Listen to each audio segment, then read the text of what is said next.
ये मेरी जिंदगी की वो कहानी है जिसे बताना तो दूर, सोचकर भी मेरे रोंगटे खड़े हो जाते हैं। मैं नहीं चाहता कि कोई मुझे पहचान पाए या कहीं से भी इस घटना को मुझसे जोड़ा जाए। मैंने अपनी डेट, शहर और कैफे के नाम बदल दिए हैं, लेकिन जो हुआ वो 100% सच है। कुछ महीने पहले मैं टिंडर पर एक्टिव था। मैं कोलकाता में अकेला रहता था और अक्सर नए लोगों से मिलने के लिए डेटिंग ऐप्स का इस्तेमाल करता था। लेकिन इस बार जो हुआ वो मेरी सोच से परे था। एक रात मैं टिंडर पर स्वाइप कर रहा था जब मुझे नेहा नाम की एक लड़की का प्रोफाइल दिखा। उसकी प्रोफाइल पिक्चर्स बिल्कुल परफेक्ट लग रही थी। लंबे बाल, हल्की सी मुस्कान और गहरी आंखें। मैंने उसे राइट स्वाइप किया और तुरंत ही मैच हो गया। हमने चैटिंग शुरू की। वो बहुत जल्दी मुझसे कनेक्ट हो गई, जैसे मुझे सालों से जानती हो। उसने बताया कि वह भी अकेली रहती है और कुछ नया ट्राई करना चाहती है। मैं थोड़ा हैरान था कि उसने इतनी जल्दी मुझ में इंटरेस्ट दिखाया, लेकिन मैंने ज्यादा नहीं सोचा। वह चाहती थी कि हम एक कम भीड़ भाड़ वाले कैफे में मिलें। उसने एक जगह बताई, द फायर डिलाइट। ये नाम मैंने पहले कभी नहीं सुना था। मैंने गूगल पर सर्च किया, लेकिन इस नाम का कोई कैफे नहीं मिला। शायद नया कैफे होगा, मैंने सोचा। अगली रात मैं तय समय पर वहां पहुंचा। कैफे सुनसान जगह पर था, एक पुरानी इमारत के नीचे, जहां ज्यादा लोग नहीं थे। मैं अंदर गया तो देखा कि वहां बहुत कम लोग थे। कुछ टेबल्स खाली पड़ी थी और माहौल में अजीब सी चुप्पी थी। फिर मैंने नेहा को देखा। वह एक कोने की टेबल पर बैठी थी, लेकिन उसकी शक्ल कुछ अलग लग रही थी। फोटो में वह बिल्कुल नॉर्मल दिख रही थी, लेकिन सामने बैठी लड़की के चेहरे में कुछ अजीब था। उसकी आंखें जरूरत से ज्यादा बड़ी लग रही थीं और होंठ इतने हल्के थे कि मानो रंग ही नहीं हो। मैं बैठ गया और बातचीत शुरू हुई, लेकिन जितनी देर मैं उससे बात करता गया उतना ही अजीब महसूस करने लगा। वह मेरी हर बात दोहराने लगी, उसी टोन में, उन्हीं शब्दों में। तुम क्या करते हो? मैंने पूछा। तुम क्या करते हो? उसने भी वही दोहराया, हल्की मुस्कान के साथ। मेरे शरीर में सिहरन दौड़ गई। अरे मजाक मत करो, मैंने हंसते हुए कहा, लेकिन फिर वह झुककर बोली, तुम मजाक कर रहे हो?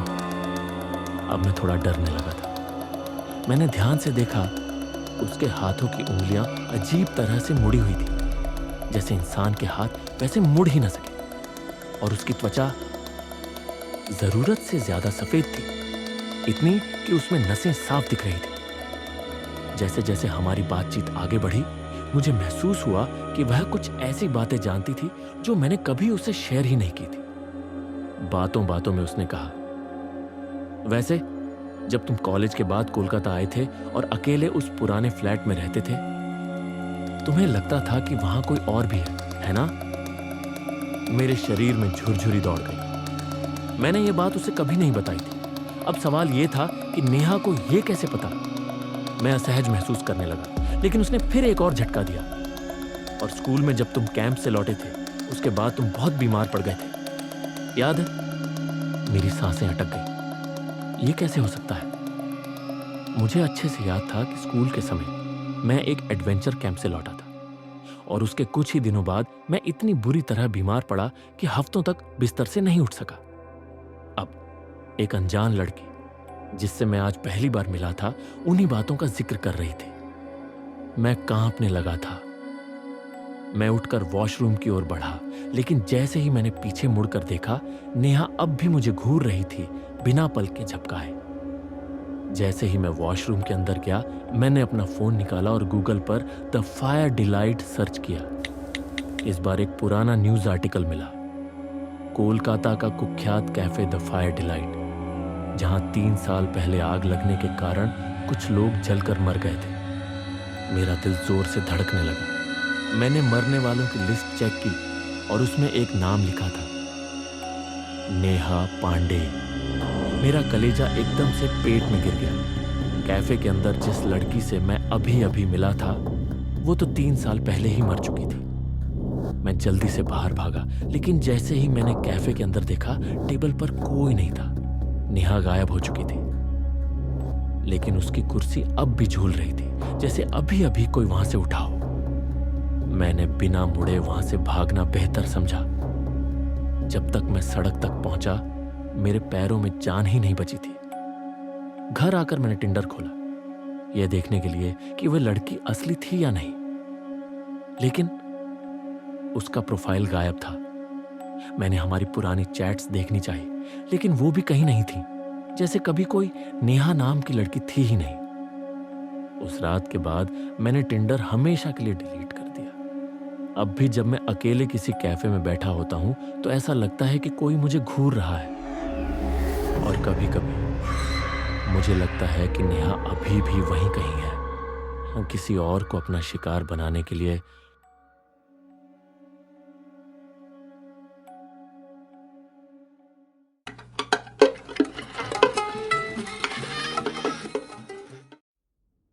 मेरा नाम अमित है।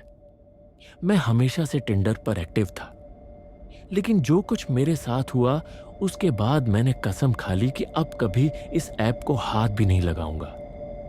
ये बात कुछ महीने पहले की है। एक रात मैं सोने से पहले टिंडर पर स्वाइप कर रहा था, तभी मेरी मुस्कान नाम की एक लड़की से मैच हो गई। उसकी प्रोफाइल अजीब थी, बस एक धुंधली सी फोटो थी जिसमें वो आधा मुंह ढके खड़ी थी। कोई बायो नहीं, कोई दूसरी फोटो नहीं। थोड़ी देर बाद उसने खुद ही मैसेज किया, हाय तुम अभी जगे हो। आधी रात को किसी अनजान लड़की का खुद से मैसेज करना थोड़ा अजीब था, लेकिन मैंने सोचा शायद मैं ज्यादा सोच रहा हूं। हमने चैटिंग शुरू कर दी। उसकी बातें बड़ी सीधी सादी थीं, लेकिन एक चीज जो मुझे खटकी वो ये थी कि वो हर बात में बस यही पूछ रही थी कि मैं अब भी कहां हूं। पहले मैंने मस्ती में बता दिया कि मैं अपने कमरे में हूं। फिर उसने पूछा, घर में अकेले हो? अब मुझे थोड़ा अजीब लगा। मैंने मजाक में कह दिया, नहीं, भूतों से भरा पड़ा है घर। उसने तुरंत रिप्लाई किया, अच्छा, मुझे भी भूतों की कहानियां बहुत पसंद है, पर क्या तुम जानते हो कुछ लोग मरने के बाद भी टिंडर पर एक्टिव रहते हैं। अब यह सच में अजीब हो रहा था। मैंने हंसकर टॉपिक बदल दिया, लेकिन तभी एक और मैसेज आया, अमित तुम पीछे मत देखना, लेकिन मैं तुम्हारे कमरे में ही हूं। मेरे हाथ से फोन गिरते गिरते बचा। दिल जोर जोर से धड़कने लगा। ये सिर्फ एक मजाक था या कुछ और? सांस रोककर मैंने धीरे धीरे गर्दन घुमाई। कोई नहीं था। मैंने हंसने की कोशिश की, लेकिन तभी फोन फिर वाइब्रेट हुआ। इस बार मुस्कान ने एक फोटो भेजी थी। जब मैंने वो फोटो खोली तो मेरी जान ही निकल गई। वो मेरे कमरे की ही फोटो थी, बिल्कुल अभी की, और उसमें मेरे बेड के पीछे कोई खड़ा था। लंबे बाल, सफेद कपड़े, झुका हुआ सिर। मैंने झट से फोन फेंका और कमरे की लाइट जलाई। वहां कोई नहीं था, लेकिन जैसे ही मैं सांस लेने की कोशिश कर रहा था, दरवाजे पर ठक ठक की आवाज आई। मेरे रोंगटे खड़े हो गए। रात के 3 बजे इस वक्त कौन हो सकता है? आवाज फिर आई, इस बार जरा तेज। सांस रोककर मैंने धीरे से दरवाजे की ओर कदम बढ़ाया। आंखों में पसीना आ चुका था। जैसे ही मैंने झुककर की होल से देखा, वहां कोई नहीं था। मैंने राहत की सांस ली, लेकिन तभी ठक ठक ठक ठक ठक ठक। अचानक दरवाजे पर इतनी जोर से और इतनी तेजी से ठोकरें पड़ने लगी कि मैं घबराकर पीछे गिर पड़ा। ये किसी इंसान की नॉर्मल दस्तक नहीं थी, ये कुछ और था। मैं घबराकर बेड पर चढ़ा और अपना फोन उठाया। मैं टिंडर ऐप डिलीट करने वाला ही था कि अचानक स्क्रीन अपने आप स्क्रॉल होने लगी। मुस्कान की चैट अपने आप ऊपर नीचे हो रही थी। फिर अचानक एक नया मैसेज आया, डरो मत अमित, मैं बस तुम्हें देख रही थी। मेरे हाथ से फोन गिर गया। ये सब मेरे साथ कैसे हो सकता है? मैंने कांपते हुए फोन फिर से उठाया और चैट खोली, लेकिन अब एक और नया मैसेज था, अच्छा लगा तुमसे मिलकर। पर मैं तो किसी से मिला ही नहीं था। अब मुझसे और सहा नहीं जा रहा था। मैं उठकर कमरे के बाहर भागने ही वाला था कि मेरी नजर अचानक वॉशरूम के शीशे पर पड़ी। मुझे उसमें अपनी ही परछाई दिख रही थी, लेकिन एक दिक्कत थी, वो परछाई मुझसे अलग मूव कर रही थी। मैंने डरते डरते हाथ हिलाया, पर परछाई वहीं रुकी रही। फिर धीरे धीरे उसका सिर टेढ़ा होने लगा और फिर उसने सीधा मेरी ओर देखना शुरू कर दिया। शीशे में जो कुछ देखा उसके बाद अब वहां 1 सेकंड भी रुकना नामुमकिन था। मैंने झटके से दरवाजा खोला और फ्लैट से बाहर दौड़ पड़ा। रात के 3 बजे, सुनसान गलियां और ठंडी हवा, लेकिन मुझे बस भागना था। मैं पागलों की तरह दौड़ता हुआ अपने दोस्त रोहित के घर पहुंचा, जो दूसरी गली में रहता था। दरवाजे पर लगातार दस्तक देने के बाद उसने झुंझलाते हुए दरवाजा खोला। अबे, इतनी रात को क्या हुआ? मैं अंदर घुसते ही हांफता हुआ बोला, भाई जरूरी बात है, रहने दे, पहले अंदर आने दे। उसने मुझे घूरा लेकिन कुछ नहीं पूछा। मैं सीधा उसके सोफे पर गिर पड़ा। उस रात मैंने एक भी पल आंखें बंद नहीं की। सूरज निकलते ही मैंने सबसे पहले टिंडर ऐप डिलीट कर दिया। मैंने रोहित को कुछ भी बताने से बचा लिया, बस कोई बहाना बना दिया कि मेरा फ्लैट रुकने लायक नहीं है। 2-3 दिन तक मैं वहीं रुका, बिना उसे कुछ बताए। फिर एक दिन हिम्मत जुटाकर मैं अपने फ्लैट गया, बस अपने जरूरी सामान को लेने के लिए। दरवाजा खोलते ही एक अजीब सा ठंडा एहसास हुआ। अंदर घुसा तो सब कुछ वैसा ही था जैसा छोड़कर गया था, सिवाय एक चीज के, बेड के ऊपर मेरा फोन रखा था। पर मैंने तो फोन अपने साथ लाया था ना। मैंने हिम्मत करके फोन उठाया, स्क्रीन ऑन की। टिंडर अब भी इंस्टॉल था और उस पर एक नया नोटिफिकेशन था, मुस्कान वांट्स टू रीमैच। उसके बाद मैंने वो फ्लैट हमेशा के लिए छोड़ दिया।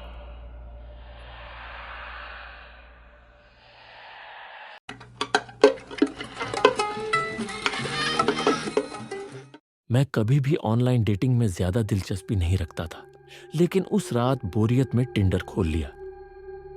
कुछ देर तक स्वाइप करने के बाद एक लड़की से मैच हुआ। नाम था सोनिया। प्रोफाइल पिक्चर्स में वे काफी खूबसूरत लग रही थी, लेकिन सबसे अजीब बात यह थी कि उसकी सिर्फ 2 ही फोटोज थीं और कोई बायो नहीं था। मैंने हल्के फुल्के अंदाज में बात शुरू की और सरप्राइजिंगली वो काफी जल्दी रिप्लाई करने लगी। उसकी बातें इतनी परफेक्ट लग रही थीं कि मुझे थोड़ी देर के लिए शक भी हुआ, लेकिन फिर सोचा शायद मैं ज्यादा सोच रहा हूं। उसने कहा कि वो भी मेरे शहर में रहती है और अगले ही दिन मिलने का प्लान बना लिया। हमने एक कैफे तय किया, जो थोड़ा सुनसान इलाके में था। जगह अजीब तो लगी, लेकिन सोचा शायद वो भीड़ भाड़ से बचने के लिए यहां मिलना चाहती होगी। लेकिन जब मैं वहां पहुंचा तो सब कुछ गलत लगने लगा।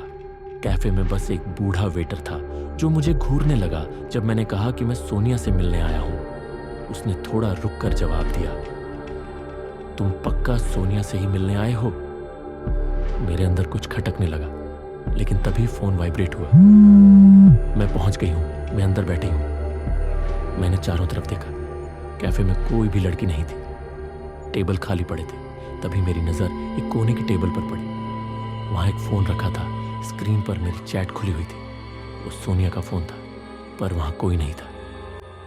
मेरा दिल जोर जोर से धड़कने लगा। मैं धीरे धीरे उस टेबल की तरफ बढ़ा जहां फोन रखा था। जैसे ही मैं करीब पहुंचा, सामने रखी कुर्सी अपने आप खिसक गई, जैसे कोई चीज उसे पीछे कर रही हो। मैंने घबराकर पीछे देखा। वेटर अभी भी मुझे घूर रहा था, लेकिन कुछ बोल नहीं रहा था। मेरी हिम्मत जवाब देने लगी, पर जिज्ञासा अभी भी थी। मैंने टेबल पर रखा फोन उठाया। स्क्रीन लॉक थी, लेकिन नोटिफिकेशन दिख रहा था, न्यू मैसेज फ्रॉम राहुल।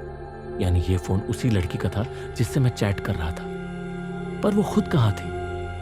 मैंने चारों तरफ देखा और मेरी नजर सामने लगे एक बड़े शीशे पर पड़ी। शीशे में मेरे पीछे कोई खड़ा था, एक लड़की, लंबी दुबली सफेद कपड़ों में। उसके बाल चेहरे पर थे, लेकिन उसकी गर्दन एक अजीब से एंगल पर मुड़ी हुई थी, जैसे उसकी हड्डियां टूट चुकी हों। मेरी रूह कांप गई। मैंने झटके से पीछे मुड़कर देखा, वहां कोई नहीं था। लेकिन जैसे ही मेरी नजर वापस शीशे पर गई, उस लड़की ने सिर झुकाकर सीधा मुझे देखने की कोशिश की। मुझे अब पक्का यकीन हो चुका था कि मैं किसी गलत जगह फंस गया हूं। पूरा शरीर ठंडा पड़ चुका था, जैसे किसी ने खून निकाल लिया हो। दिल इतनी जोर से धड़क रहा था कि मुझे खुद उसकी आवाज साफ सुनाई दे रही थी। अब मुझे वहां 1 सेकंड भी नहीं रुकना था। तभी मेरे फोन की नोटिफिकेशन बेल बजी। फोन एकदम जोर जोर से वाइब्रेट होने लगा। मैंने अपने फोन की स्क्रीन देखी। 3 missed calls from unknown number. बिना कुछ सोचे मैं कैफे से बाहर भागा। लेकिन जैसे ही मैं गाड़ी के पास पहुंचा, मेरा फोन फिर वाइब्रेट हुआ। इस बार फोन पर 2 नोटिफिकेशन थे, एक न्यू मैच और दूसरा न्यू मैसेज का। मैंने कांपते हाथों से पहले मैसेज चेक किया। उसमें लिखा था, तुम इतनी जल्दी क्यों जा रहे हो? मेरे पूरे शरीर में झुरझुरी दौड़ गई, सांस अटक गई थी। लेकिन हिम्मत करके मैंने मैच वाली नोटिफिकेशन भी खोली। जो देखा, उसने मेरी रूह तक हिला दी। न्यू मैच, सोनिया पर प्रोफाइल पिक्चर बदली हुई थी। अब उसमें सोनिया के साथ एक और चेहरा था, मेरा।